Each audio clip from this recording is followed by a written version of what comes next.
Tudo bom, galera da Literatura Irreverente? Estamos de volta aqui com mais um vídeo para vocês. Hoje nós vamos fazer uma análise literária de um soneto fantástico, super conhecido na literatura brasileira, que é o Soneto da Fidelidade do nosso querido poetinha Vinícius de Moraes. Roda a vinheta que a gente já volta aí.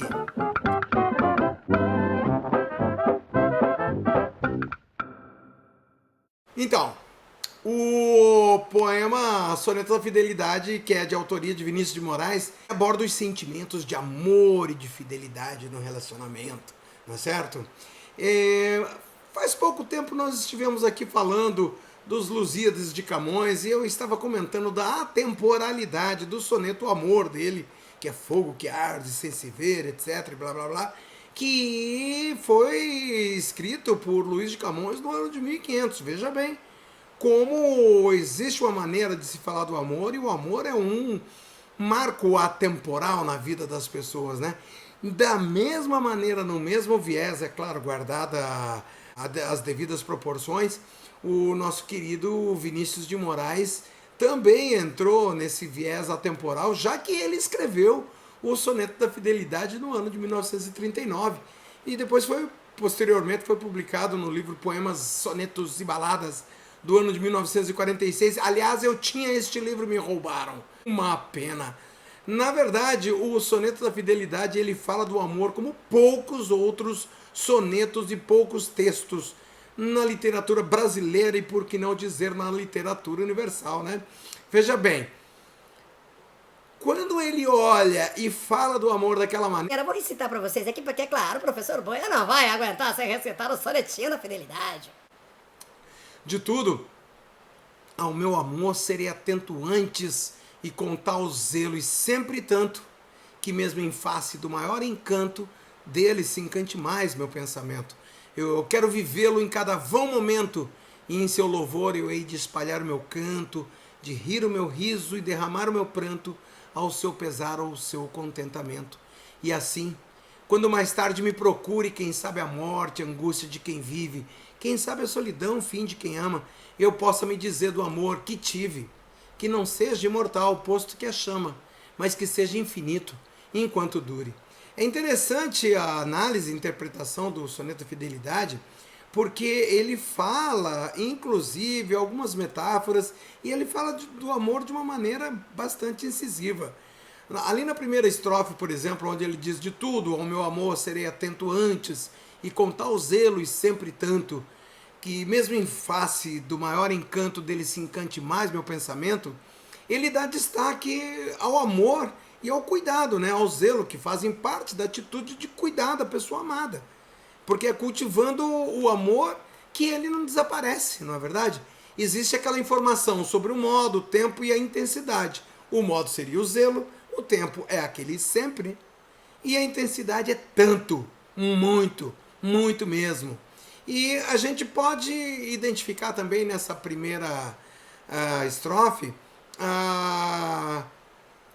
o sentimento de entrega total à pessoa amada, né? Independente das circunstâncias, e renunciando a outras possibilidades de relacionamento amorosos, não é verdade? Pode rolar o que for, que a minha atenção é para a minha amada, não é verdade?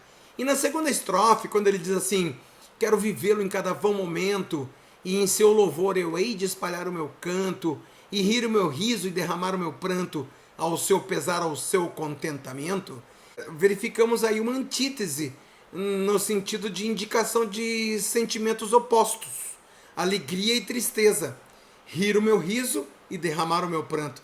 E aí também é possível a interpretação de que o autor revela que todos os relacionamentos enfrentam desafios, não é verdade? Nós temos tempo ruim e tempo bom. Há dias bons e dias maus. As pessoas por vezes entram em desacordo e às vezes entram em conflito, não é verdade? Mas em todas as situações, e é aí que o poetinha escreve, o amor deve prevalecer, seja na alegria ou na tristeza. E a terceira estrofe, que é um terceto, né? Porque o poema, o soneto tradicional, são 2 quartetos e 2 tercetos. O autor aborda o fim das coisas, revelando que a morte pode causar o fim de um amor. E ao mesmo tempo o poeta deseja que a morte, a solidão não cheguem tão cedo, para que ele possa desfrutar desse amor. Olha que coisa interessante. E assim, quando mais tarde me procure, quem sabe a morte, que é a angústia de quem vive, quem sabe a solidão, o fim de quem ama, né? E aí ele termina a terceira estrofe, que é o primeiro terceto, ele fala justamente para que a morte venha, mas que não venha assim tão rápido. E na quarta estrofe ele continua: eu posso me dizer do amor que tive, e ele coloca esse que tive entre parênteses, isso é importante, que não seja mortal, posto que é chama, mas que seja infinito enquanto dure. Aí o autor, que é o nosso querido poetinha Vinícius de Moraes, maravilhoso, bom vivan, ele era aquele playboy da Orla Carioca, cidadão do mundo. Ele utiliza uma metáfora para se referir ao amor, indicando que é uma chama. E uma chama não dura para sempre, galera. Tem um princípio e tem um fim. E assim fica expresso o desejo do poeta de aproveitar ao máximo o amor enquanto ele existir. E aí nós temos um paradoxo com a utilização da palavra infinito para descrever algo que não dura para sempre, não é verdade? Que seja infinito enquanto dure. Nesse caso, a fidelidade é vista como uma entrega total ao amor enquanto ele dura, enquanto a chama está acesa. Para quem passou por 9 casamentos, acho que até ele levou em consideração essa coisa de chama que não dura para sempre, né? Agora vamos debater aqui um pouquinho a estrutura do poema Soneto da Fidelidade. Ele é composto por 14 versos e, como eu já falei anteriormente, está organizado em 2 quartetos e 2 tercetos, sendo essa uma característica distintiva do soneto, né? Relativamente à métrica ou escansão do poema, como nós costumamos dizer, as 4 estrofes, que são os 2 quartetos e os 2 tercetos, elas apresentam versos decassílabos, são versos com 10 sílabas, tá? E nas 2 primeiras estrofes, que são os quartetos, a rima é cruzada ou entrelaçada. Primeiro verso rima com o quarto e o segundo rima com o terceiro. Veja lá, no primeiro verso ele rima atento com pensamento e tanto com encanto. E no segundo verso, momento com contentamento e canto com pranto, certo? E continuando sobre a estrutura, os 2 tercetos, apesar de serem separados, eles apresentam rimas como se fosse um sexteto. Olha que coisa interessante. Então você tem 2 tercetos que juntos formam um sexteto, sendo que as palavras do primeiro terceto rimam com as palavras do segundo terceto, que é procure, dure, vive, tive, ame, chama, certo?